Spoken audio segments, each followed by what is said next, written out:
Aujourd'hui, je vais vous parler de l'alimentation de votre bébé durant sa première année de vie. Sachez que je vous donne des conseils généraux qui peuvent ou non s'appliquer à votre bébé. Si votre bébé prématuré a une condition médicale particulière, l'ensemble de mes conseils doivent être revisés pour être individualisés avec le médecin de votre bébé. À partir de maintenant, dès que je vais vous mentionner des âges, je parle toujours en âge corrigé. L'âge réel, on l'utilise pour une seule chose, soit les vaccins. Autrement, c'est toujours l'âge corrigé. L'âge corrigé pour les étapes du développement, pour les courbes de croissance, puis quand on compare votre bébé à d'autres groupes d'enfants. On emploie l'âge corrigé au moins jusqu'à l'âge de 2 ans et je vous dirais même jusqu'à l'âge de 3 ans si votre bébé est un grand prématuré âgé de moins de 29 semaines. Et maintenant, je vais vous parler de l'alimentation dans les premiers mois de vie. Il y a plusieurs étapes, mais d'abord, pour tous les bébés, l'allaitement exclusif jusqu'à l'âge de 6 mois est recommandé. Et si votre bébé est allaité, vous devez lui donner un supplément de vitamine D chaque jour. Si l'allaitement maternel n'est pas possible, il y a des formules de lait précisément faites pour votre bébé prématuré.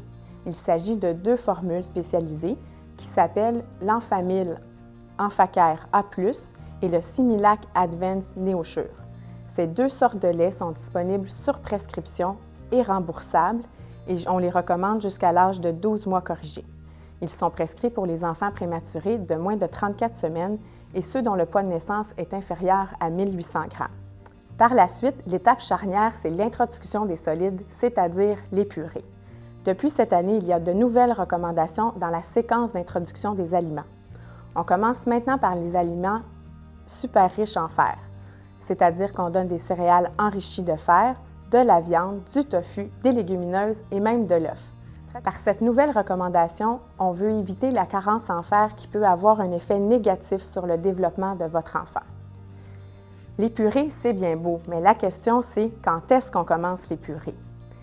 Et maintenant, il y a de nouvelles recommandations. Votre bébé doit montrer les signes et les comportements qu'il est prêt à prendre les purées. En général, ces comportements commencent vers l'âge de 4 à 6 mois corrigés.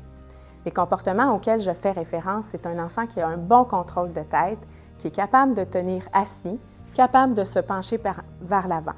Aussi, quand on lui offre des purées, il doit trouver le moyen de vous dire qu'il en a assez, soit en détournant la tête ou en repoussant la cuillère. Et aussi, quand vous utilisez la cuillère, il tentera d'attraper la nourriture et même de la porter à sa bouche. On commence toujours par les purées lisses, mais par la suite, au fur et à mesure, on épaissit les textures. Vers l'âge de 9 mois, on commence les morceaux. On commence d'abord par sa nourriture préférée et on commence par des petits morceaux mous, fondants et même glissants. Je dois vous dire que ça a l'air facile comme ça d'alimenter son bébé, mais ce n'est pas toujours facile, surtout si c'est un prématuré.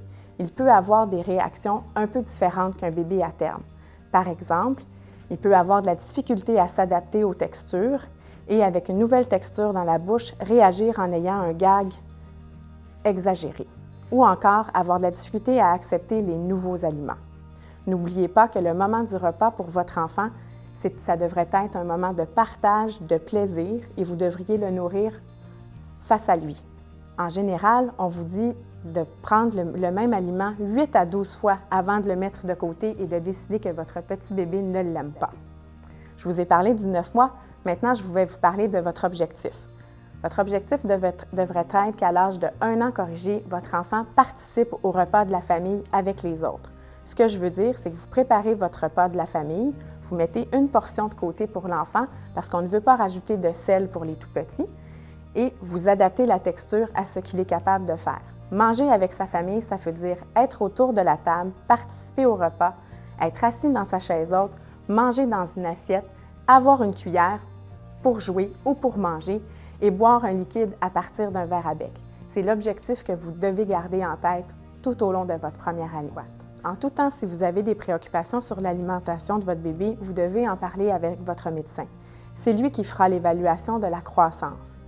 Pour ce faire, à chaque visite médicale, on pèse le bébé nu sur la balance, on prend la mesure de sa taille et la mesure de sa circonférence crânienne. Ensuite, on met les points sur la courbe de croissance et on corrige en fonction de sa prématurité. Votre enfant n'a pas à avoir une courbe de croissance parfaite. Ce qui est important, c'est qu'ils se situent sur un percentile et qu'ils suivent de façon harmonieuse une trajectoire de croissance. Il y a aussi l'ergothérapeute qui peut vous aider en ce qui concerne surtout l'aspect moteur de l'alimentation. C'est une spécialiste. Elle peut revisiter avec vous le positionnement de votre enfant, sa façon de mastiquer, ce qu'on appelle la fonction oromotrice, c'est-à-dire les mouvements des lèvres, de la langue, des joues, et également traiter s'il y a lieu des réactions de sensibilité orale. Et pour terminer, il ne faut pas l'oublier, il y a aussi la nutritionniste clinique. C'est elle qui nous dit quoi donner à nos petits, comment le donner, quand et comment camoufler. Elle peut certainement vous aider. En terminant, si vous avez des questions sur l'alimentation, je vous donne quelques références. Le mieux vivre avec son enfant de la naissance à l'âge de 2 ans est une petite bible de renseignements pratiques. 2 sites Internet qui peuvent vous aider également, Santé Canada et celui de la Société canadienne de pédiatrie, où la qualité des renseignements est excellente. Je vous remercie.